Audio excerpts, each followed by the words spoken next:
Oh, fuck yeah. I realize that's recorded. Okay. Let me put my headphones. Are you a morning person, man, or not? No, I'm No? like a totally night person. I'm a night person. It's man. what time it is? What time it is? It's 11 o'clock, 11:15, right? So I've been up since 7 o'clock, and it's Saturday, and worked out 8:30 to about 10:15, and not awake yet. So I don't know. Let's see how that works. I'm not a morning person at all. So Saturday's the day that I sleep in. Oh yeah. Yeah. So consider yourself blessed that I'm here on a So Saturday what morning. is a sleeping in for you? Sleeping in on a Saturday is the only day where I'm able to sleep in. Sunday? Okay. No, I have my kids on Sunday, Okay. and I cannot sleep in with my kids. Yeah. So Saturday's the course. only day I can sleep in. So Yeah. sleeping in for me on Yeah. a Saturday means I'm waking up around this time. All right. So 10, 11. Yeah, All right. I'm waking up around this time. Yeah. How about during the week? No, during the week it's different. I'm up at 6, the latest. Okay, 6 o'clock. Yeah, Yeah. man. So it's I don't know, man. We're gonna have to switch the podcast hours. Yeah. We're gonna have to do them at night. Hold on, we haven't even started. That's what the first one. Let's figure it out. So, when did you? You said you're a night person. So, what I time do you am. go to bed? Oh, I go to bed. It depends. If I'm working on something, on a project or something, It can, I'll go to bed maybe 2 in 2 the o'clock. morning. but if you wake up at 6 and you go to, that's 4 hours. Exactly. That's definitely yeah. not enough. I know. My average is 4 hours. Right. It's not enough. And see, that's the thing. I admire the people that get up, at Yeah. 4 o'clock in the morning, 5 o'clock in the morning, and start working out. Yeah. They go for a run, they go for a jog, they work out, hit the gym. Yeah. I can't do that. I mean, you know that evolutionary, like we have 3 types of people, like early birds who wake up really early, they go to bed early, and then night owls who go to bed late and wake up late, and then the ones in the middle that cover whatever the miss of the shift. That's, I guess, to protect the tribe or whatever Yeah. from another one or any attack of a whatever. So I think naturally when I think about if I let myself go, I'll probably go to bed around 2 a.m. and I'll wake up at around 10 a.m.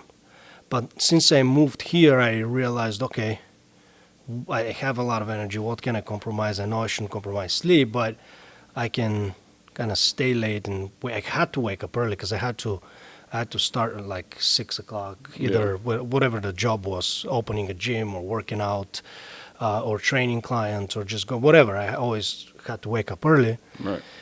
So I had to shift that and used to sleep in on Sunday. Only day I was able to sleep in the past was Sunday. So from a late night person, I turned into a hybrid. Yeah. So I had to stay late and wake up early. And then at some point, I was able to go to bed a little earlier when I stopped. Because in the past, I used to work like 3 jobs, right? So I would work a day job, and I'll work a night job, and I'll try to, grow my business, start my business, and grow my business in between. So there was no time for anything. But what about when you had your kid? Were you still able to sleep in on Sunday? Oh, well, in the beginning, yes, because he would, sleep all the time. He's 3 now. Good luck sleeping. Like he's jumping everywhere. Right. Even Yeah, if you but- say, but- let me sleep, it's not going to happen. Yeah, but his mom she's really good at kind of when I'm really exhausted, Sunday letting me just Yeah. sleep in. And Saturday I wake up early because I have, work usually. Yeah. Yeah, like I said, I've always admired the people that are able to wake up early and get that workout in, early morning workout, and I feel like they're full of energy throughout the day. Yeah. I feel like they have their shit together. Yeah. I mean, again, I think it's a matter of what's your natural rhythm, one, and then how you adjust your lifestyle. One of my friends, he's perfect in that matter. He always sleeps 8 hours, goes to bed at 10, and wakes up at 6. I mean, very little exceptions, but that's like the majority of the time. And I really love that as well. But again, I think I'm getting more fired up. Like as the day goes, I think I just get more and more fired up, and my just mind is running and thinking, and I'm getting excited and want to do all these things. And I feel like, okay, at some point I'm like, okay, it's 1 o'clock. I should go to bed because I gotta wake up at whatever, 6 o'clock. Right. But I've been trying lately. I've been trying to sleep more, like 7-8 hours. And as a business owner, it's hard, because you have to stay up late sometimes working on stuff. You have to wake up early, answer all these emails and calls and voicemails. Yeah, And absolutely. prepare for the day. if you think about it, during the day is business hours, right? So you got to be available for people reaching out during business hours. So that's Right. 9 to 5, right? But the nature of our business, it's, fitness, personal training. So a lot of people would call us in the morning, like, before they go to work or after they're back from work.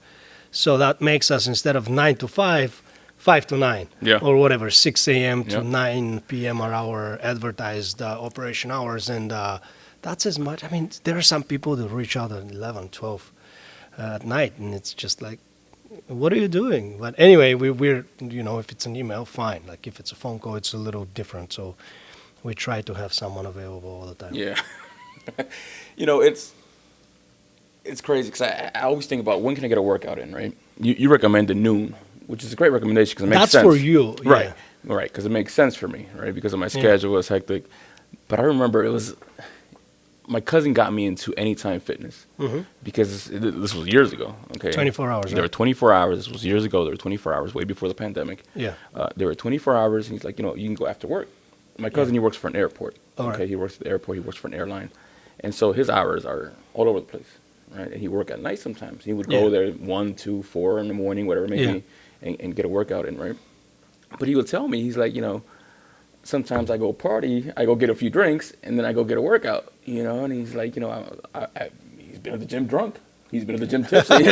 He's like, I feel like, that I can work out for an hour or two and I don't feel it. And I'm like, does that work? I mean, look, if it makes him feel good, if he's having a good time, fine. Like, there are many things to be said. Happy about hour it. at the So, gym. if it's a happy hour at the gym, come Why on. hasn't the gym dude. done that, man? Look, Happy hour at the gym. They serve pizza and donuts at what was the name of the Planet Fitness? Yeah. So if you get a drink or two and you get excited, I mean, as long as you don't do anything stupid and go and do a workout, like, what's the difference than going to work out and then getting a nasty pizza and donuts, whatever? That's for the gyms listening, man. Happy hour at the gym. Imagine how much money they would rake in. Yeah, I think so. Happy hour at the gym.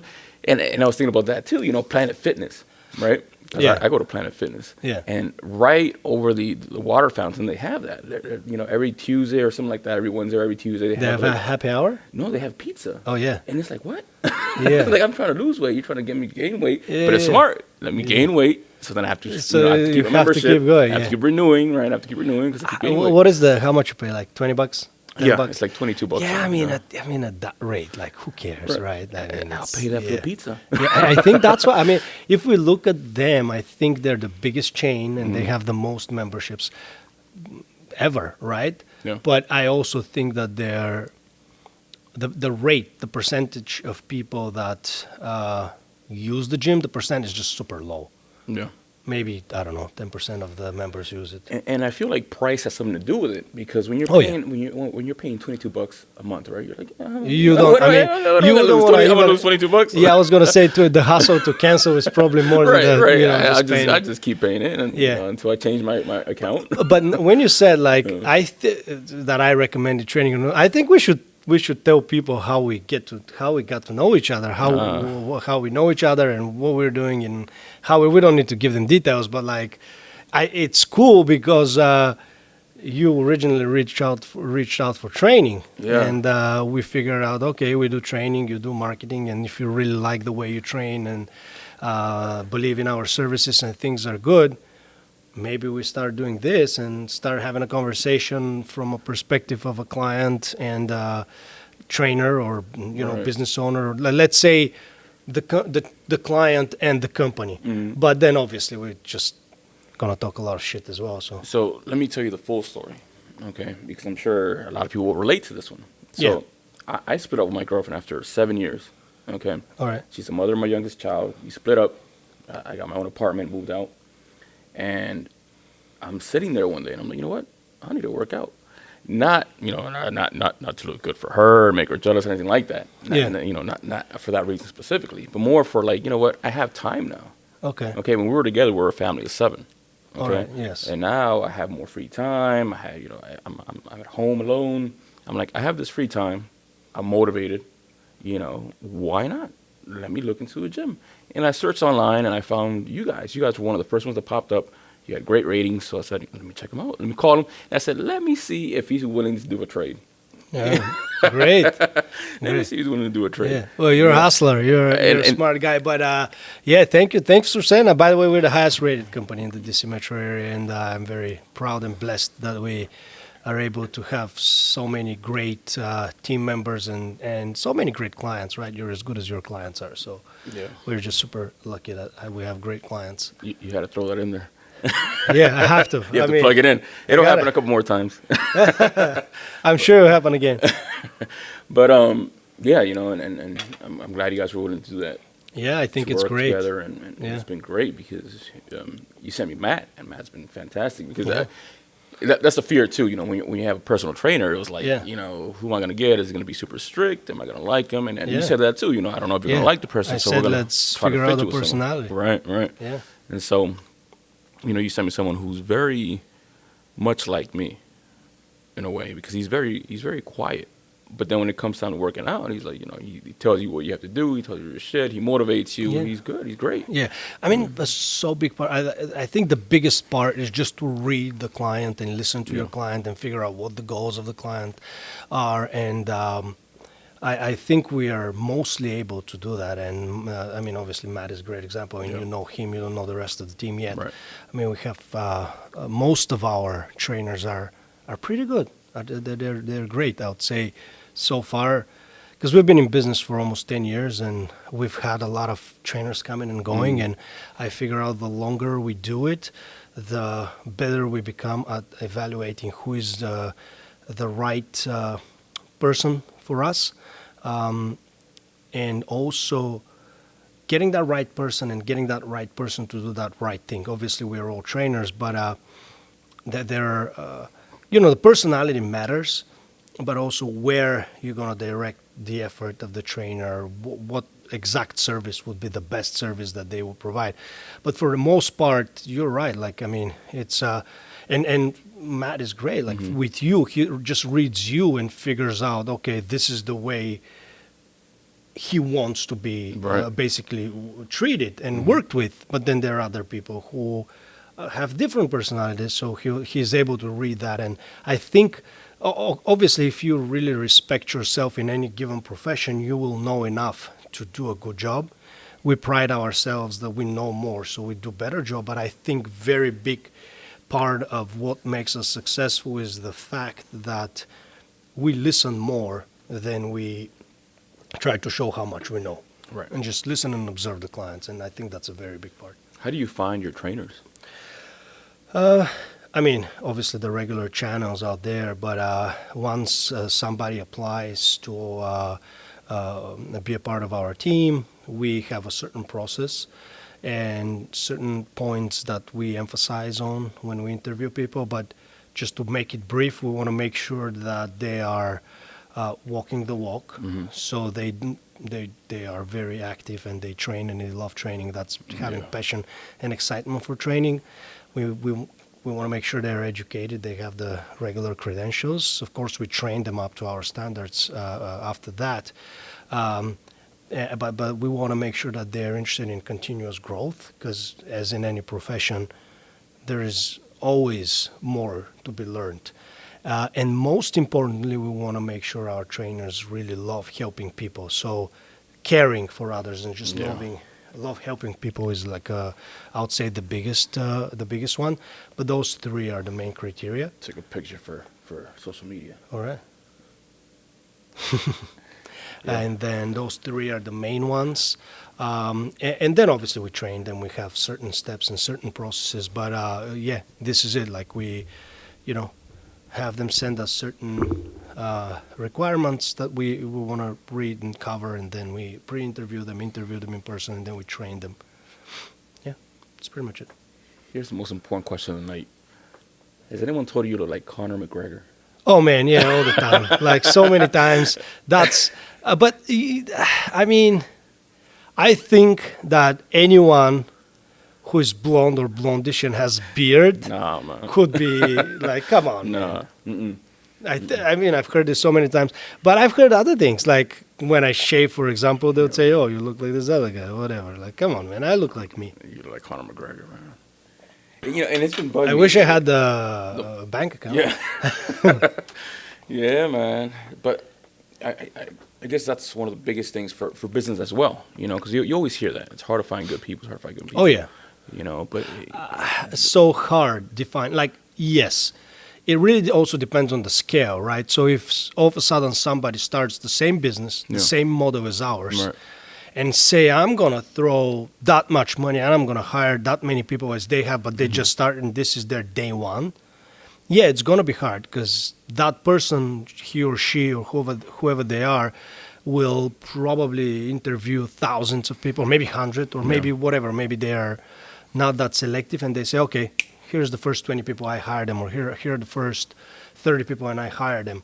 So what is the chance that those people aren't going to live up to the expectation? But also, what is the expectation? So it just takes time. It takes years of basically working and striving to be the best and do the best and figure out what works and what doesn't. And it just really takes time. So, I mean, yeah, it's I have this conversation often with friends who have businesses. It is hard, but the more you've done it and the more you keep doing it and the more you know about your business, the better you become at evaluating and finding the right people. And there are always surprises, right? There are always landmines, and there are some people who you think are not perfect, but given the chance, they work out well. And then you think some people are great, and then given the chance, they don't work out as well. But I think if you really know what you're looking for, if you really know what your business is, what your product is, service, whatever it is that you offer, you really know who you're looking forward to hire and to have on your team. And then once you have that, it's much easier to make the selection. Right. So, all right. So here's a question I've always had about fitness, or about nutrition overall, or how they go hand in hand, okay? I enjoy eating, as you can tell, right? I love to eat, right? But the foods that I eat aren't always the greatest. They're not always the healthiest, not just because of my schedule, because I'm always out and about, because I got to get whatever I can, but also because it's what I want to eat. It's what I like eating. Okay. But it's hot outside. It's summer's coming. I want to look good. I want to I want to look real good. Yeah. I want to go to the beach, go to the pools, go Yeah, wherever. yeah. But it's like, so how do you balance that, man? How do you eat what you want to eat, and still look good? So let me tell you this. Yeah. I'll just ask you a counter question. Okay. I wanna. Yeah. I'm poor. I'm broke. I have nothing. I want to make it real big. I want to have a lot of money. I want to have a lot of success. I want to have $1 billion. But I really want to chew on the pool every day, all day long. What am I going to do? You tell me. You got to get out there and work, man. Yeah, there you go. It's the same thing. Like, it's priorities, right? You set your priorities right. So it's obviously, as we learn more, we figure out, okay, there's a thing called flexible dieting. It's been, possible and available for many years. I like the sound of Yeah, that. you can eat whatever it is that you want, as long as you hit your numbers, your, caloric needs and macronutrient ratios and all that, right? So basically what we say, you can eat whatever you want to eat, but you can't really eat as much as you want to eat. Okay. But with that being said, you have to keep in mind the higher, the more processed and highly palatable foods, the more caloric dense they would be, and then they will have also less nutrients. Yeah. So you will get a lot of calories with a little food, and then because of that flavorful richness in your palate, you'll probably want to eat more of that food, and chances that you will eat more calories than you need are higher than if you were eating wholesome, whole, nutritious, less or unprocessed foods. So can I eat what I want to eat and just hit the gym for a couple extra minutes? Is that how it works? I know it's not ideal, but if I want to eat what I want to eat, and I want to join happy hour, and I want to, have a few beers. I'm telling you, you can do that as long as it's within your means, right? It's like, again, if you think about this, you have a budget, Yeah. right? Right. And let's say your budget is whatever, $100, and you go happy hour, and now you spend your $100. What you gonna do with, like, you're gonna keep ordering, or you're gonna stop? I guess You're gonna use you're gonna use a credit card. How about the credit card? Yeah. There you go. It's the same thing, right? Yeah.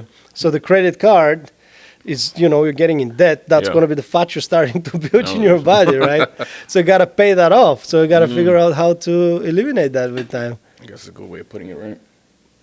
But man, yeah, I don't know. Just came up with it. Yeah, that's good, man. That's 'Cause good. you said happy hours. You got Like, to put that on the website. That's good. Happy hour.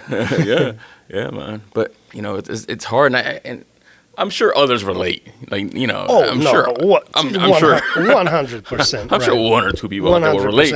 And I'm the opposite. Like, I have to Yeah. eat, 4,100 calories, whatever it is that I have to, like, my macros are insane. And I just, don't want to eat that much. So for me, it's just stuffing my face with food, and I hate it. I'd much rather be losing weight and dieting than being in caloric surplus. And because I'm a natural athlete, I don't, take drugs. My off season is like 4 or 5 years. So I would, in order for me to gain 40, 50 pounds, and not all of it would be muscle, I'm spending 5 years out there, right? And I have to constantly, stuff myself, and I try to come up with new things, and some of them are gross, and some of them are good. But, just trial and error. And to people who want to lose weight, say that it's hard, I always tell them, try to gain lean muscle, and then tell me which one is harder. So what does that mean? How do you gain lean muscle? I mean, obviously, you have to be in caloric surplus. You have to eat adequate amounts of protein. You have to train with resistance training. And over time, through protein synthesis and through proper nutrition and through training, you will build muscle. But the point was that the rate that you build lean muscle is way slower than the rate that you lose fat. Okay. So it's going to take a lot more time. So how many tacos should I eat if I want a six-pack? That's a very good question, but it really depends what's on the taco. Yeah. If it's just the shell, look at the macros on the no shell. shells here, man. Tortillas. Tortilla. Yeah, soft shell or hard shell? What you like? Tortillas, man. Tortilla shells. Tortilla shells. Right. Well, here's the deal. Again, you can make it like you like tacos, right? Oh yeah. So you can use low-fat cream, lettuce, tomatoes. That's easy money. You can use low-fat cheese, and then you can use lean beef. That's going to probably reduce the calorie of a taco with a third at least. Man, you said lettuce, tomato. I got to take you to a real taco place. Okay, there's no lettuce, tomatoes, or shells. What is it? It's tortilla, it's meat, it's cilantro, and it's onion. That's it? That's it, man. Cheese? No cheese? No cheese. No cheese No in cheese. tacos. That's bro. Yeah, I got to take you. All right, I we'll got to go. take you, man. Sure. The next podcast will be a taco place. Okay, taco place. Happy hour taco place. Happy hour taco place and beers. Yeah. Yes. Yeah. All right, that's Yeah. post-workout. We can do that. Let's do it, man. Yeah. But yeah, I mean, and that's the toughest part because it's, at least for me, and I'm speaking as a regular Joe Schmo, and I'm sure that a lot of people can relate.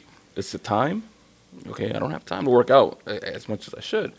The foods, I want to eat what I want to eat, and then I don't want to say it's the discipline, but I guess it is. The discipline of having to get into the habit of doing it's discipline until it's a habit, right? So Right. we always say it's a discipline before it's a habit. But again, time. The question with them, like whatever you believe in, God, Allah, universe, Buddha, whatever it is that you believe in, whoever put us here, we are all equal in one thing. We all have 24 hours a day, right? So how are you going to prioritize those 24 hours is 100% up to you, right? So the question with time is just done. Like there is no, like, do you watch TV? Like if the answer of do you watch TV is yes, then instead of watching TV, go move yourself to the gym or whatever outside, take a walk, do something, some physical activity. We don't always say, we always say it doesn't always have to be going to the gym. Right. It doesn't always have to be using a trainer or a group class or whatever it is. It could be you just walking around the neighborhood for an hour. I bet you it will be better than sitting down and chugging whatever it is that you're drinking and eating, popcorn and soda and watching Netflix. Yeah. Walking around the neighborhood will be better. So have a dinner, walk around. I mean, walking after dinner helps with food partition as well, which will help your digestion and the absorption of food. So that's probably going to be good, right? Versus sitting down and popcorn and soda or whatever. Now, what's the other question? I don't know. I think you said you want to. Oh, the discipline. Okay, it requires discipline until it becomes habit. Right. But if you were not disciplined as a child, or if you were not raised disciplined, if it's not in your DNA, whether it's genetic or epigenetic, like you will. I mean, obviously, we have to teach. Somebody has to teach us, right? If you are not taught as a child or at school or whatever it is that your path is up until your age now. And it's really hard, I know, because it's a new thing and it's just so essential to life. You probably need somebody to help you. And that's where help of a training partner or a coach or a trainer or a group or whatever it is, community that you have. If you have a community of people who work out every day, and if you want to hang out with them more, you have to go to the gym with them for an hour or two. Right. Then obviously we call this supportive environment, right? You have the environment that will kind of take you there. Yeah. If you have those same people, instead of going to the gym, going to the bar and drinking, then obviously that's going to be that environment. So it will be harder for you. One, it will be easier, right? You will require less discipline to follow your friends because it's good to be with them. But if all those friends go and they, just drink instead of working out, it's the other way, right? The other thing is that if you don't have that supportive environment, maybe you find a friend. Maybe you find somebody online and you say, I'm looking for a training partner. I live in this area. I want to train at, 6 p.m., a.m., whatever it is every day. You want to go work out together, and that's another way. And then obviously there are businesses like ours that you can actually employ a personal trainer and you can have the personal trainer on set time, number of times a week. In your case, you're doing 3 days a week in the middle of the day, which is kind of great because you own your own business. You don't have to, go to 9 to 5 job and kind of stay online for machine before or after work. Right. You can do it during the day and then be productive before and after that. So that's great. So most of our clients are like yourself, busy, successful professionals who are smart, know how to do the things that they need to do, but they realize, okay, I have business or high profile job or whatever, busy, consistent work schedule, family, whatever it is, I have commitments. And I know I can train and I know what to do, but I don't want to allocate the energy to think, program, plan, and execute.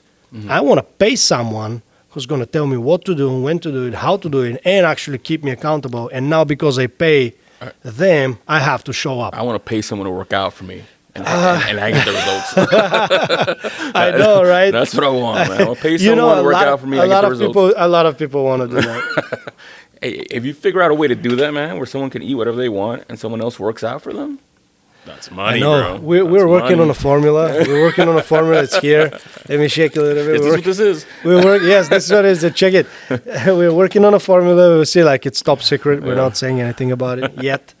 But we'll see. Work on the app. Yeah. But yeah, man. That's that's like, right, everybody's working on an app. No, we're minting an NFT, or no, we're launching a coin. That's right. Call it workout clone. So everybody's like, right now, I think in the past couple of years, everybody was like working on an app. Bro, I have this app. I'm gonna really make it. We'll just blow up. Last couple of years, everybody's moved from app to like, I'm working on this coin. Yeah. It's going to be a new coin. Now there are like 20,000 coins. The cryptocurrency. And then the NFT. And now everybody's minting an NFT. Yeah. So it was like, from the apps to the coins, now it's the NFTs. What's the next thing? There's always a fad, man. Yeah. There's always we already said what the next thing's going to be, man. It's a workout clone. Oh, yeah. Somebody works out for you, and you get the abs. Yes. That's how it works. Yeah.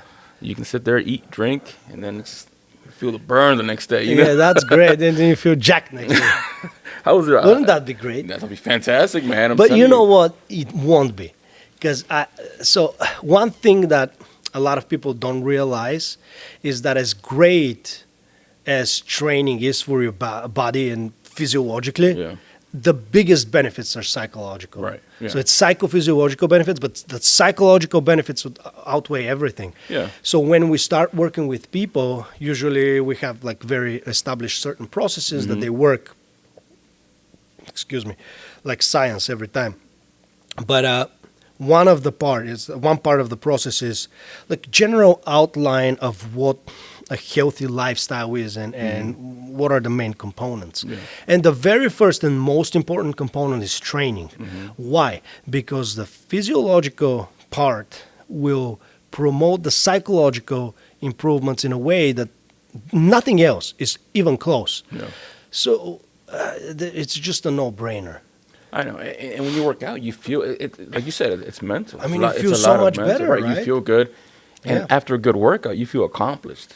Oh, It's yeah. like, oh man, I feel good. Like Yeah. you walk out of the Yeah. gym feeling strong. Like, Yeah. you look in Oh, the mirror, yeah. it's like, oh, there's no difference. Absolutely. But you walk out of that gym, you think you're swole, you think you're buff. You walk out and you Oh, feel my it, right? gosh, yeah. And you look in the mirror, like, okay, wait, well, I don't know what's going on here. I'm Yeah. not, I feel better than I look, but it is mental. A lot of it is mental. But now, when you do it consistently Yeah, over right. time, you start really looking good. And then the thing is that I always say this. People ask me, "Oh, how do you know that?" As I say, look, I just love training. This is something that I love to do, and the side effect is looking good. It's Yeah. not like, okay, is this since I was a kid, I loved Bruce Lee movies, and I Mm-hmm. wanted to be able to do all these things. That's why I got into martial arts early and trained Mm-hmm. martial arts for most of my life. But I always also wanted to look great, so I was lifting weights. So I was Right. like, I want to be this hybrid of like a small version of a bodybuilder who can do things like Mm-hmm. Bruce Lee does. So that was kind of my goal. And but the focus was always the training. I just really loved training. Yeah, I see, just loved training. I love Bruce Lee too. I grew up watching Bruce Lee movies, but I think you and I watched them differently. I think you wanted to be Bruce Lee, where I wanted to watch Bruce Lee. I wanted to sit, eat popcorn, and drink sodas and watch Bruce Lee. Well, you wanted to be Bruce Lee. I mean, look, it was just, I just wanted to do these things, Yeah, right? yeah. The kicks and the jumps Right, and right, like everything that he was doing was so amazing. This was like one of the most amazing Yeah, things Bruce ever. Lee was amazing. Right. Yeah, Bruce Lee and then Jean-Claude Van Damme. And then you get, Arnold and Sylvester Stallone and all yeah. that. That was a little more like I don't know if I want to be that big like See, Arnold. I was more into the Bruce Willis, Oh, There's nothing buff about Bruce Willis, but man, he's an action come on, hero. he looks good. He's an action hero, man. Well, yeah. But yeah, I guess it is upbringings. Like you grew up in Bulgaria, right? Yes. At what age did you come here? Almost 10 years ago. Okay. So you're older, right? I'm You're not old now, but you were I- older when you came. I am 10 years old. So In America, yeah. Yeah, so- So how was it in Bulgaria growing up? I mean, I was born 1985, so it was still communism. Right. And I asked because this is the image. This is my ignorant image of Bulgaria, right? Yeah. Tanks everywhere. You're deadlifting. You're pressing tanks up, and you're So working let me out ask with you, do you heavy know, metal everywhere. hold on, do you know where Bulgaria is? By Russia somewhere. Well, okay. Huh? Well, Russia is the biggest country in the world, right? The biggest So territory. any has country in Europe is by has Russia. Asia, right? They had, all the way, including Alaska. You're in Western So- Europe. You're in Western Europe, right? So Western Europe, Central Europe, Eastern Europe. Bulgaria is in Eastern Europe. Okay. So do you know where Greece is? Yeah.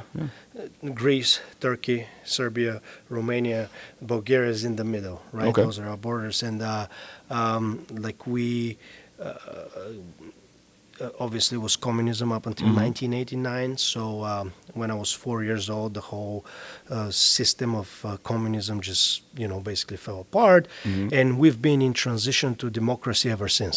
So from 1989, what is 2022? So for the last, you can count 33 years, whatever Yeah, it yeah. is, Bulgaria is still transitioning, and So I'm not wrong though. I'm not wrong, right? so it's but we've never been part of the Soviet Union or right. Russia, but under, I would say, the curtain, as they call it, the Eastern Bloc. I mean, the territory of the bear, right? It's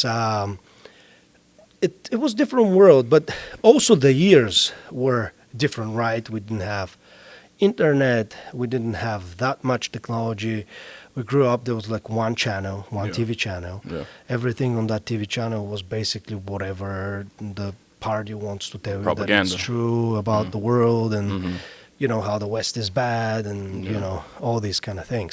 But again, granted, like when I was 10 years old, it was already 6 years out of communism. So I don't really get to have vivid memories. But this transition, as it's still ongoing, you can see that it carries the effect. But the point is that no phones, no internet, Yeah. no TV. You don't see much of what the world has to offer. Yeah. So you just live in a limited space. So what do? Right. You go out, you climb trees, you run around, you fight, you play whatever it is. Yeah. Football, we call it there. Soccer, we call Yeah. it here. Basketball. And then obviously I'm from a city that we have a very big school of like wrestling and boxing and martial arts in general, just very I would say athletic-filled city. Yeah. So we have a lot of athletes, a lot of different disciplines. So you can pick a sport and you can do it. And that's basically one of the few things that you can do. So all my friends, everybody was doing something. So I started swimming, then I didn't like it. Soccer, I wasn't good. Basketball wasn't really, not that I wasn't good, I wasn't dedicated. Yeah. So then I started martial arts, and I really fell in love with martial arts, and I did martial arts for the most of my life. And also like lifting and running and doing, with other friends. But all my friends like either judo or wrestling or boxing or karate. Everybody was doing something. So we just would hang out, either go training together. I was doing karate mostly, or Muay Thai, Taekwondo, Muay Thai, and then karate. Yeah. And then you just hang out and you train, and then in your free time you go and you run around the rowing canal, which is almost 5K, like almost 3 miles. Yeah. So just do 1 or 2 laps or whatever. You go, you do push-ups or pull-ups, or we didn't have money. So we didn't really focus on food or eating. We didn't eat. We just trained. Yeah. And whatever is at home, once a day or twice a day you eat, whatever it is that they cook at home. But, I mean, my childhood was just filled with training and sports. And it was the fun thing to do, climbing trees, jumping through Right. buildings, just doing all these kind of things. So you're saying that having one channel at home, full of propaganda, political channel, and not having much to watch, forced you to go outside and be a kid. So, in other words, I am the way I am because of Nickelodeon. Is that, No, is that what look, you're saying? I'm not saying that. I mean, okay, obviously there was like Channel 1 and there was like the Channel 2 at some point. I think they had to have, Now second one Yeah. at some point. No, but it was just like, I don't know, man. Right. It's just, I know, but I really, it wasn't the age of communication and 24-hour news cycle Yeah. and opinions and shows and so much production. We just didn't have that much access is one thing. And then whatever was out there wasn't that appealing. Yeah. So, and we were kids. What do we know? Like, we want to play. We want to have. Right. What are we going to sit home and watch TV? And I feel like growing up for us was different, too. And and the other thing is like summertime, it's hot. We don't have ACs. Wintertime is cold. So whether it's going to be cold in the house or outside, you might as well go run outside in the snow. So, I mean, it was just different world. It was different. It And was I feel like we grew up in a different era. Because when I was young, I would always go out with my cousin. We'd be out in the woods. And I tell my kids this all the time. "Oh, did you live in the jungle?" No. Like, we were always out in the woods. We were building forts. We were running around. We were playing sports. Any and every sport. We were doing karate. We thought we were Power Rangers. We were out there kicking and doing all these things.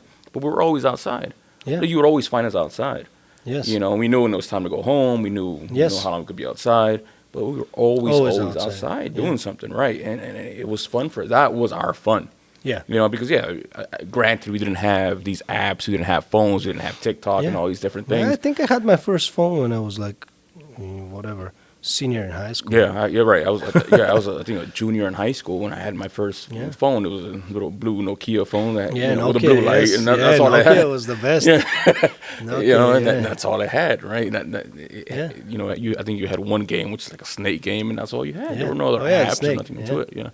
But I remember, and I tell my kids all the time, like, you guys, go out there, have fun, be a kid, because growing up, those are the memories that I cherish. Those are memories that I hold dear in my heart, because I remember going out there and just having fun with my cousin. And I've revisited, right, because my cousin and I we grew up close to each other. Like, literally, we would walk to each other's homes. And I've gone back there to these apartments with or these condos with my kids, and I'm like, look, this is where I grew up, yada yada. Now let me show you the woods, where we used to play. And I go, it's not as thick as as I remember it being. I remember it being like Yeah. a jungle, like a thick jungle. I mean, look, your world is like, a couple of square feet could be your whole world. Yeah, when you're a child, and I go back you there think that and- your city is the world. So Yeah. it's a different perception. It's a matter of It's perception. exactly. right? It's So a different perception is perception now, and different, absolutely. it looks very different. But the idea is the same. Like you were always out there playing, doing different Yeah. things. Jumping. You were getting hurt, but it's part of growing up. It's part of being a kid. Absolutely, yeah. Getting hurt, scrapes, and bruises is part of being a kid. Yeah. But I feel like like nowadays everything's different. It's different. I actually really like. My son likes to be out a lot. He likes to walk and run Yeah, around barefoot, and he takes his shoes off and socks off. He's like, I want to run barefoot, and like every day after daycare, when the weather is good, we just go outside and we spend an hour or two in the park. Yeah. He just runs around and plays, and he's doing great. So I really like that about him, and he has some screen time. He likes watching the iPad and some whatever it is that he was watching there on the kids YouTube channel. We try to just play educational things, like more like the alphabet and counting and just different words or whatever, so he can learn. But it's yeah, man, he loves being outside, and I really like that, and I encourage that a lot. So whenever he's like, "Oh, let's go outside," I'm like, "Yeah." Yeah, I do see with my kids. I try to And take I'm them to the just park lucky that every I'm weekend. flexible. Obviously, I have to, when you own business, it's not 9 to 5. It's 24/7. It's 25/8 actually, and I like that I have the flexibility to just really take him a couple of hours a day, and we spend outside, and I, end up doing a lot of cardio, which I don't want to. But, just running around him and after him is. I know. When you have kids, you have to, man. Yeah, you have to. Absolutely. Stay in Yeah. shape, running around, chasing them, and all that, picking them up, and Absolutely. But it's a lot. Yeah. So hopefully that we continue doing that, and he's already taken a couple of soccer classes, swimming, skiing, karate. He's just really full of energy that's not channeled, and I think he's too early to be able to channel it, but I think with time will happen. But back to what you were saying is the difference is that we have so much alternatives of being out and doing something physical now and keeping your brain occupied, that I see what you're saying. People get trained not to do any of these things, right? People get used to sitting in front of computer or iPad or phone or TV and being physically inactive. And then when they get to the point that they're unhealthy now, overweight or obese, and if we look into the numbers of people that are overweight in America and people that are obese or children's obesity, I mean, the numbers just grow every year, and that leads to, cardiovascular disease or diabetes, or people are pre-diabetic. I mean, there is just so many negative effects of that. And then once people are, again, pre-diabetic, diabetic, high blood pressure, high chance of having a heart disease, they're like, oh, shoot, what am I going to do now? And then they try to figure it out. And, what is the easiest thing when you go to the doctor? Oh, take that medicine, and just take that pill. And I have actually my attorney, my business attorney, he's like a legal counsel of the company. I met with him. I went for lunch last week and we was talking, and he was like, "Oh, I gotta ask you, I have high blood pressure and I'm over." And I'm like, "Bro, of course. Do you exercise? No." And what did the doctor tell you? Well, he gave me a pill, and I'm like, "Are you taking the pill?" He's like, no. I told him that I'm not going to take the pill, and I'm going to, call you. And I'm like, okay. And I gave him a program. I gave him like outline of a, nutrition program, an outline of a training program, and sent him things to do. And, a week later, actually, it was Saturday, so we met last Friday. A week later, he's like, oh, I already feel much better. And I'm like, yeah, of course you're going to feel much better because you move. We've been evolving for millions of years by moving all the time. And now all of a sudden you're just, of course, he's an attorney, so he spends most of his days reading. And I feel attorneys, are going to have high blood pressure. Yeah, stress. because of their job, Oh, but, yeah. It's yeah. But yeah, I mean, I feel like everyone nowadays deals with so much stress. Yeah. And I don't know if it's just always been like that or it's more now than ever. I mean, some of it is all. I mean, look, stress in certain ways is good, right? Because it keeps you alert. It keeps you strive to be better. It keeps you on ready to act and to do something, and Ready to pounce. but up to a point, because above certain point, stress becomes, obviously. I mean, it depends how you. Again, it's a matter of perception, deal with it too. right? And how you deal with it, and then what is it? Is it driving you towards something, or is it getting you depressed and produces anxiety and depression? And then how you're like, again, it really depends. Yeah.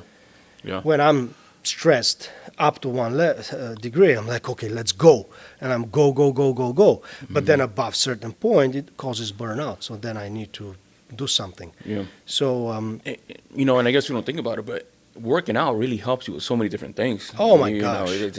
I remember I'm diabetic, and I went to a nutritionist, and she was like, 15 minutes of you just walking. yeah, low you know, intensity just steady walking, state. Yes. Right. It's like a full shot of insulin. And I don't take insulin now. It's diet and pills, but. 15 minutes of walking is like a full shot of insulin. It's like, whoa, just But 15 minutes? you have type 2. Right. And the type 2 in your case was lifestyle. Right. A result of a lifestyle. Right. Okay. Yeah. So, and like I had told you before, when I was in college, I was able to diet better. I cut out, white bread, white rice, white pastas.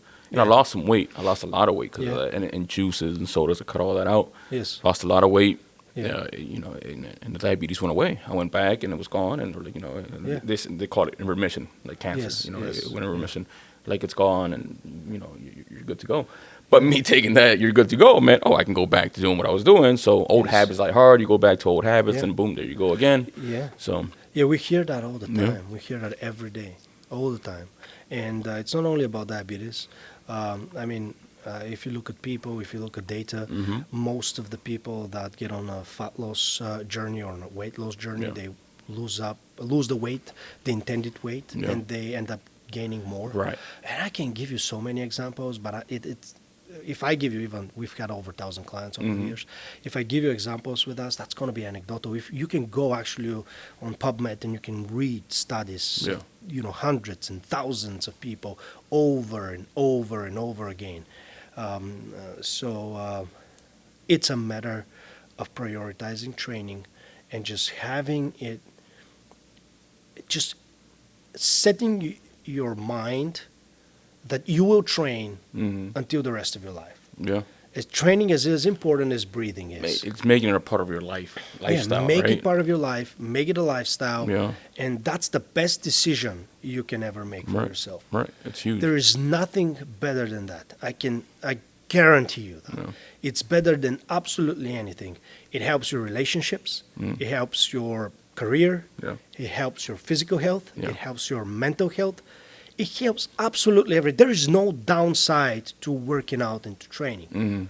Now, of course, you can take things to extreme, and from being the healthiest and the best thing in the world could become unhealthy for you. You can damage yourself and all that. But let's be honest, 99.99, and don't quote me on the number, I'm just making it up, of people in the world will not get to that level. Yeah. There are very few, of course. I mean, if you look at even how many people, what's the percentage of athletes in the world, right? If you look at that percentage, a very small percentage of those who are really real athletes will go to that next level and an extent that they will actually harm themselves from overdoing it. Yeah. So training is the best thing ever. Like, there's nothing better in the world than training. Yeah. I don't know. I always imagine myself like I know we discussed it, and you're not big into pop culture, but Chris Pratt, he plays one of the Marvel characters, and he was always in the I'm so bad with names. No I idea. know, who and that in is. the Chris previous- Pratt, he plays Star Lord and all of them. So and I don't know who you are. So Chris Pratt. so in the shows before that, like Parks and Rec, and the shows he was in before that in the movies. Yeah. He was always the chubby guy. He was always chubby. Okay. Who does he play? What's his character? Star Lord, Peter Quill. He's Guardians of the Galaxy, the main guy from Guardians of the Galaxy. I know the guy. Yeah. My son has a toy. Okay, yeah. So Okay. Guardians of the Galaxy. So Okay, he was always the chubby guy. that's He like was a always- Marvel thing. Yeah, right? yeah. It's all Marvel. So, Yeah.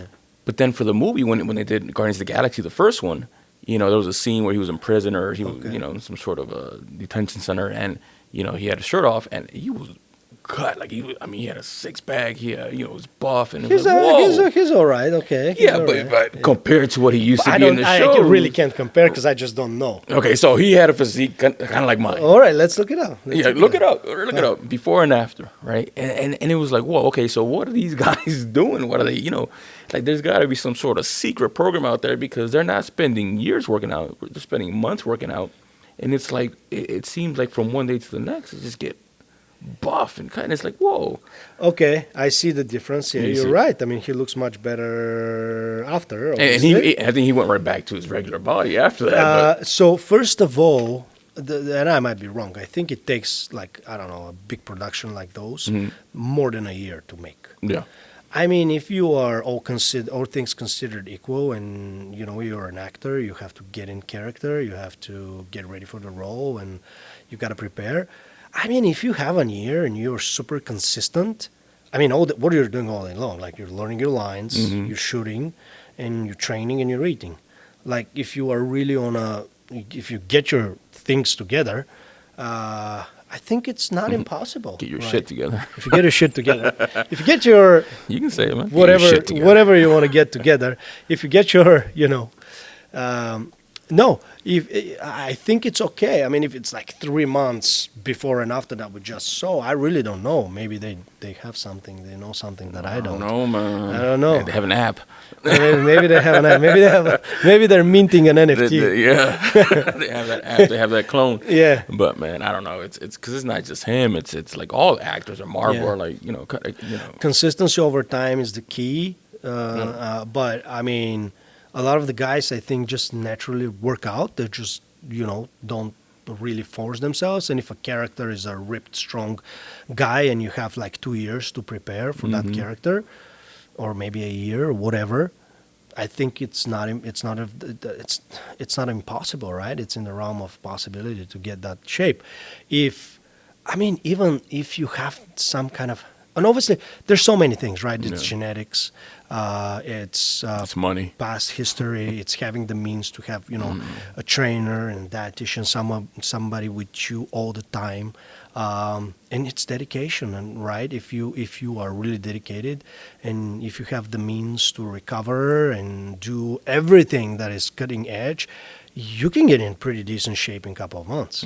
So like think about this: if you're an average Joe and you call us and you say, I'm 300 pounds, I'm 5'5" on a good day with good shoes, and I want to lose 150 pounds in 3 months. That's not going to happen. Yeah. We're not going to help you do that. We can't. I don't know how. I mean, I don't know how to do that. It's just, it's just when we go back to the data, we always refer. There are a couple of studies published that they say between half and 2 or half and 2.5 pounds per week. So if we look into that, and if we go very aggressive and we go even 5 pounds a week, and 3 months are, let's say, 12 weeks, right? That's going to be 60 pounds. 150, whatever, just do the math. Like you're double more aggressive than what the studies that are published actually, or the National Institute of Health suggests. So, yeah, that's gonna be easy. Right. What are you doing? I don't know what the answer is. But if you are, 190 pounds or 200 pounds, and your goal is to be like 170, and you have 6 months, I think it's very much achievable, right? Yeah. I mean, you train 5 days a week, you do a certain amount of cardio, you're on a certain diet, you take supplements, you do all the recovery needed, like saunas and deprivation chambers and IV treatments, and you eat everything, you take all the supplements, naturally you can do it. You do massages, you get recovery, you do sauna, meditation, all that kind of stuff. I mean, we don't need to get into the weeds of how each one works and what the mechanisms are, but just you sleep well, you manage your stress, you do all that. Oh man, you're going to be a different person in 6 months. So I think, yeah. But if you're asking me, okay, this guy was 250 pounds fat, and now he's 170 ripped in 3 months, I don't know what the answer to that is. No, I don't know, man. Maybe they have an app. Maybe they have an app, that clone, but I've wondered. I'm sure I can look it up, and there's an answer somewhere in there. But Yeah, I but don't want to. internet, man. Everybody writes everything. What do you believe? There's Like, 20 answers of to one course, everybody's question, going to and- be like, yeah, all the haters will be like, oh, this guy's on steroids, whatever. It might be on steroids. Who knows? I don't know. Maybe they are, maybe they aren't. Maybe they were in great shape for the majority of their life, and they kind of let go in the last 2-3 years. But now they're super focused, committed. They know what they do, and they have all the support in the world, and they make it happen quicker than an average person. But if somebody's training once a week and they work and they don't have their dialed in completely, and they're not completely focused and determined and dedicated, versus somebody who is like super dedicated and have all the means to do all the training, all the recovery, everything is covered. It's a huge difference. It's a multiplier of 10. Yeah. So yeah. Yeah. What does your regular day look like? Wake up, have a meal, have coffee. What does your meal consist of? It depends. Yeah. It really depends on what I tolerate at this point, because I've been in caloric surplus for such a long time. I don't really like to eat. I actually don't like to. I like to eat very good gourmet meals, and given Don't we all? given, well, yeah, Don't but we define, all? right? So I like good quality food. Like, okay, maybe here and there I would eat pizza or a burger and fries, whatever. But I'd like to have like good meal. I like, let's say, filet. I like a good salad, and I like whatever. So, or good fish, whatever it is. I like good, cooked, well prepared, well presented meal. So, given to my own, like if I'm left to my own devices, I'll probably eat twice a day. But as a competitive natural bodybuilder, I eat 5 to 7 times a day. So my first meal is usually an ideal day for me looks like this: wake up at 6 o'clock, have a meal, which could be anything from oats with protein to dates with protein to whatever, cereal instead of milk, protein shake. You fancy, man. Whatever. Like, no, because, I try to get 120 grams of carb. Let me put it this way. I eat 120 grams of carbs, around 40, 50 grams of protein, and up to 10 grams of fat. That's the macros that I usually eat pre-workout with double or, 2 double shots of espresso. That's my pre-workout. Okay. And then I work out. For post-workout, I get something in the realms of 30 to 50 grams of protein with 80 to 120 grams of carbs, fast carbs, sugars most likely, and then shower an hour or two after that is my third meal, and then pretty much work consists of a lot of phone calls, meetings, computer work, emails. It's just communication with team members, with clients, and with everybody involved in the business, like designers, assistants, sales, marketing, whatever it is that we're doing. And that's pretty much it. And then around, evening time, I go pick up my son, spend time with him outside, then dinner, and then he goes to bed, and then I either continue work or I sit down and I just watch some stupid TV, whatever, for an hour to just wind down, or read a book, whatever it is, in the evening. But I like old action movies, like 80s, 90s, 2000, like old school. Jean-Claude Van Damme. Old school. Like last night, I made like a almost 2-pound steak, huge, and I was like, okay, because I was behind on my macros, so I had to eat a lot, and I'm like, okay, what am I gonna watch? While I try to consume that huge amount of food, and it was U.S. Marshals. Oh, US yeah. Marshals. It's pretty good. Yeah. That just I On ate Netflix. Netflix. Yeah, I saw it. So It I came up was on my like, Netflix, yeah. Yeah, I was like sitting, eating, watching the movie, and just fell asleep. I literally just fell asleep, like while eating. I was just so tired. Yeah. Wow. But it's busy day, but I love it. I love it. Yeah. The only thing I would change is just I would go to bed earlier. The reason I stay late is because my mind doesn't stop, one. And then second is I usually have around 1,000 calories to eat extra. So I just have to stay late to eat my food. And it's just, literally stuffing my face with food. That sounds like my ideal day too, man. Yeah, but I don't like it, you 2-pound know. steak. I eat, let's say, a filet, which is, 150, 200 grams. Yeah. Filet, that's going to be perfect with a salad on the side, whatever, cucumbers, tomatoes. That's the decoration you were talking about Well, earlier, right? yeah, Well yeah, presented. yeah, well presented. But I like veggies. I Yeah. like vegetables. That's all I'm going to eat. But in my case, I have to eat like, between 500 and 600 grams of carbs a day. So I stuff my face with rice, with potatoes, with quinoa, with bread. It's just, I eat a lot of it. And Yeah. I feel like I'm bloated all the time. Yeah, yeah. And look, if I eat less than that, I just start losing weight, which is crazy.